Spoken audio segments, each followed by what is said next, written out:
Je suis avec des nordistes du Sud-Artois, comme une agglomération Sud-Artois, c'est ça? Communauté de communes. C'est une communauté de communes Sud-Artois. C'est très important parce que ça veut dire qu'on est vraiment des ruraux. Hein.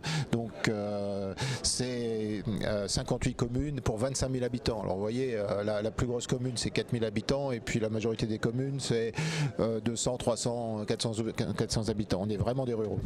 D'accord.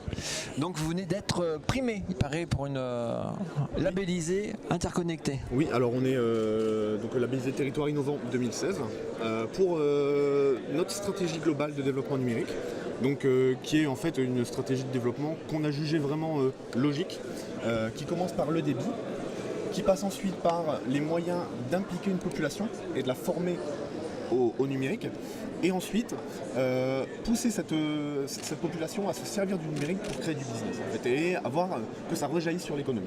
Voilà, c'est un peu notre chose. Ouais. Donc on a démarré cette stratégie tout début 2013 suite à une fusion de 3 communautés de communes. Donc il nous fallait, je dirais, un fil conducteur, une vision, et c'est autour du numérique qu'on a fait ça. Donc comme Valentin l'a dit, sans le débit on n'avait rien, donc on a été très vite sur la montée en débit. Donc depuis mi-2015, toutes nos communes sont en VDSL2, ça veut dire qu'au centre du village on a entre 50 et 100 mégas. Quoi. Donc on peut, à partir de là, on a pu déployer donc la deuxième phase, qui est 3 grands projets pour impliquer la population sur l'éducation, avec toutes les classes primaires et maternelles. Donc on a à peu près 60 primaires, 60 TBI, 40 maternelles, ils ont 40 écrans numériques interactifs. Ensuite, une stratégie sur les espaces numériques. Valentin en parlera un peu plus, mais voilà, on a fait 6 espaces numériques spécialisés. Et puis une stratégie pour les communes à travers passer l'information administrative et la vie du territoire à travers des sites internet interconnectés. Là, on y reviendra après. Je vais laisser Valentin parler des espaces numériques. Donc alors on est sur un territoire rural où il y a très peu de population initiée vraiment au numérique. C'est-à-dire avant cette action, vous avez fait une enquête, combien de gens étaient connectés, le taux d'équipement? Alors on avait une résultante qui était des cybercentres, en fait, qui était en gros un projet régional qui avait mis en place des sortes de salles de médiation informatique dans lesquelles les gens prenaient des cours. Voilà. On avait beaucoup, on avait 11 ou 13, je sais plus, 13. Il y en avait 13 sur le territoire. Et donc, du coup, notre stratégie, c'était d'élargir le panel des actions, continuer à former, à initier, puisque on s'est rendu compte qu'avec les impôts en ligne, toutes les démarches qui se dématérialisent, il y a de plus en plus de monde totalement éloigné du numérique qui se retrouve perdu. Et quand on dit 2020 les impôts totalement en ligne, voilà, vous voyez apparaître papy, mamie, pépé, tout le monde revient dans les espaces numériques et vient profiter et surtout devenir autonome. Notre but, c'est vraiment apporter l'autonomie numérique aux populations rurales. Ensuite de ça, on a ajouté une autre corde à notre arc qui est la création numérique. On part du principe qu'un territoire qui n'est pas capable de créer des contenus de qualité, propres, agréables, beaux, ça symbolise la fracture numérique, cette chose-là. Puisque vous tapez n'importe quel nom de village dans YouTube et vous voyez ce qui en sort et vous avez un peu un état des lieux de la création numérique, où elle en est dans ce village, globalement. Parce que les gens aiment bien faire des vidéos de village, aiment bien prendre des photos, voilà. Et maintenant, on commence à voir émerger des choses qui se passent, des belles choses. Donc on a 6 espaces numériques spécialisés, chacun dans une thématique. Donc on a la 3D, l'impression et la conception, la vidéo, donc on diffuse des vidéos en direct, on fait des montages vidéo. Donc en ce moment, on est retransmis en direct sur Facebook. Multicanal. Multicanal, ouais, voilà, exactement. Voilà. Bonjour au Sud-Artois. Exactement. Et du coup, toutes ces thématiques vachement spécialisées, ça élargit notre panel et ça permet à la population, ça permet aussi des technologies de pointe. Pas juste leur apprendre à faire des CV ou à se servir de Pôle emploi en ligne. C'est vraiment comment la jeunesse, on la prépare à s'approprier ces technologies qui arrivent.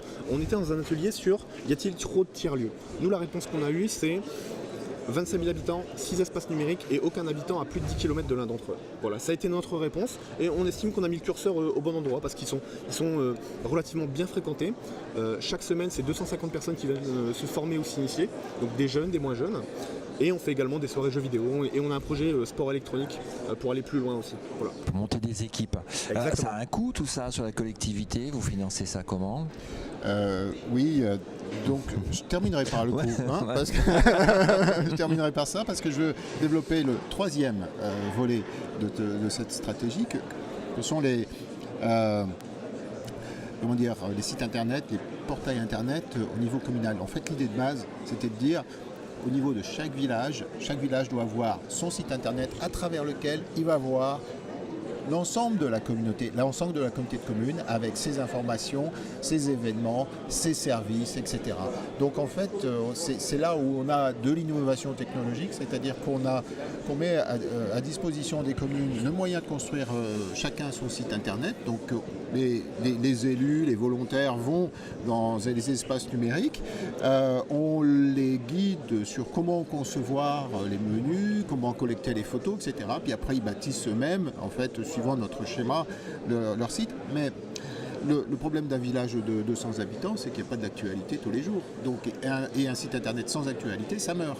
Donc en fait, l'intercommunalité injecte des informations intercommunales dans chaque site communal.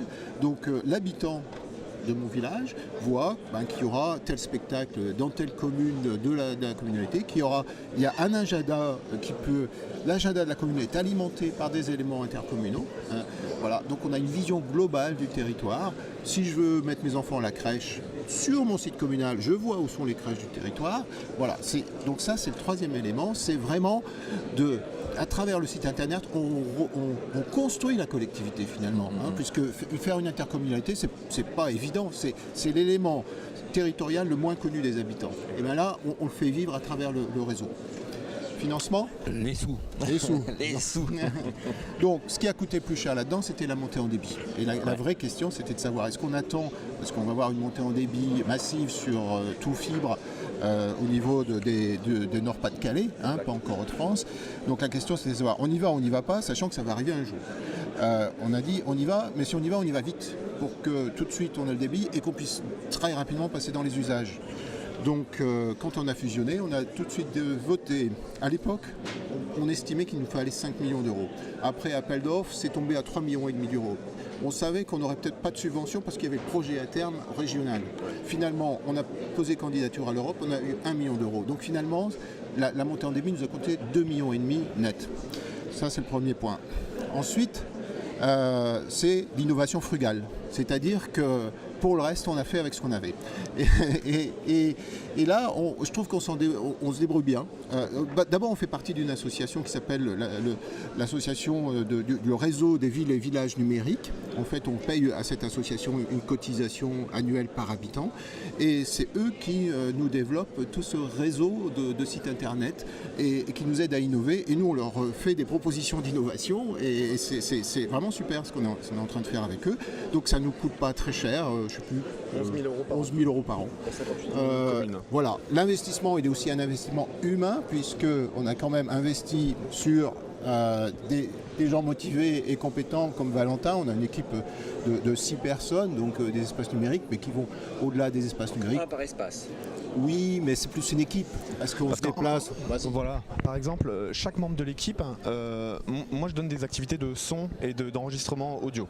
Il y a le responsable d'exploitation de chez nous qui donne des activités photo. C'est-à-dire que tout le monde contribue à ces activités-là. Et en fait, oui, avec RVVN, on co-construit ce système des sites internet vraiment pour diffuser l'information, la mutualiser et faire vivre du coup tout un territoire et lui donner une identité de territoire. Et je vais finir sur un truc qui intéresse souvent les gens, c'est l'e-éducation. Alors, on a mis des TBI, on les a connectés. Ce qui est vraiment important, c'est qu'on fait travailler plusieurs classes ensemble sur un même sujet, en direct. On a un espace professeur dans le site de chaque commune, dans lequel le professeur sait également quand il va se passer une activité culturelle auquel il peut se rattacher et il peut diffuser directement en direct dans sa classe. Voilà. Et du coup, avoir un débat avec la personne qui mène l'activité culturelle, échanger avec d'autres classes, voilà, c'est vraiment... Couvrir la classe. Exactement, couvrir la classe et lui donner accès à une autre classe, avoir un dialogue entre élèves, etc. Et créer une identité de territoire. De la culture en direct. Voilà. C'est pas évident quand on doit proposer le projet, parce que souvent dans l'image des gens, le numérique ça éloigne les gens, ça coupe les gens. Et là l'idée c'est de travailler avec le numérique pour ramener de la proximité, ramener de la discussion. Comment vous avez fait pour présenter ce projet comme ça? On a une phrase qui nous a semblé vraiment opportune, c'était on utilise un réseau mondial pour recréer du lien local. C'est vraiment ça. Ouais. Oui, enfin, je pense que c'est aussi, après, c'est pas qu'on a eu besoin de convaincre, parce que c'est dans la nature de notre territoire. Donc ici, vous voyez, on est venu en délégation, hein, on est 5 avec des maires de communes, voilà, 300 habitants, 150 habitants. On a l'habitude de travailler ensemble tout le temps, et finalement, ça n'a pas été le problème de convaincre sur ce concept de rapprocher les gens. Au contraire, on est plutôt poussé vers ça par tout le monde, quoi. Les gens se disent ouais, mais moi à quelle distance je suis de l'espace numérique, etc., c'est pas trop loin, machin, etc. Enfin, c'est des bonnes discussions, quoi. Et puis quand le TBI, l'école, ben, il est en panne, les enseignants, c'est en panne, etc. Quand ça rouspète comme ça, moi je trouve que c'est bon signe, parce que les gens s'en servent, ils sont dedans, ils en ont besoin. Et le label interconnecté, ça vous a, au-delà de la satisfaction personnelle, ça vous apporte quoi? D'être ici aujourd'hui, donc au milieu de tous ces gens qui s'intéressent à la chose interconnectée, et de nous mesurer où est-ce qu'on en est. Là, cette discussion qu'on a eue sur les tiers-lieux, c'est notre discussion d'aujourd'hui. Voilà, c'est quoi l'expérience des autres dans ce domaine? Est-ce qu'on est complètement en train de rêver, ou est-ce que c'est quelque chose qui, oui, on doit encore pousser et développer? Voilà, c'est ça que ça nous appelle le label, c'est de nous trouver dans cette communauté, je pense. Et je vais rajouter également que d'être présent ici au label, ça permet d'ajouter un éclairage rural sur tout un écosystème qui a l'air vachement très urbain et où on a l'impression que tout le monde est initié. Quand on vient ici, on a l'impression que 60 millions de Français sont initiés et tout le monde comprend ce qui se dirait ici. Moi, je décroche des fois. Je veux dire, j'ai besoin aussi de venir dans ces lieux pour dire, réexpliquez-moi. Dites-moi à quoi ça sert vraiment ce que vous êtes en train d'essayer de me vendre et ce que vous essayez de mettre dans nos territoires. C'est vraiment important pour nous de se rattacher à l'habitant et d'être utile au territoire. Et notre élément de fierté là-dessus, c'est qu'on est vraiment décalé par rapport à tout ce qu'on a vu jusque maintenant, parce que c'est la deuxième réunion, puisqu'on avait aussi une réunion pour les Hauts-de-France à Arras, c'est là où on a présenté pour la première fois. On voit ici apparaître, enfin en majorité, il n'y a pas que ça, mais en grosse majorité, ce sont des gens qui viennent présenter des applis, des applications, de la technologie, d'innovation technologique, etc. Et nous, on est complètement décalé par rapport à ça. Ce qu'on vient proposer, c'est une stratégie, une mise en place, comment le maximum de gens peuvent s'approprier en fait la base en fait du numérique et de l'interconnexion. D'accord, donc des hommes heureux, des nordistes contents, voilà. On va dire comme ça. Et ben merci, on a été très bavard, on a fait 12 minutes. Très bien. Ben merci. On retrouve tout ça en ligne sur quel site? Alors cc-sudartois.fr ou la page Facebook des espaces numériques. Voilà. Parfait, merci messieurs, à la prochaine. À la prochaine.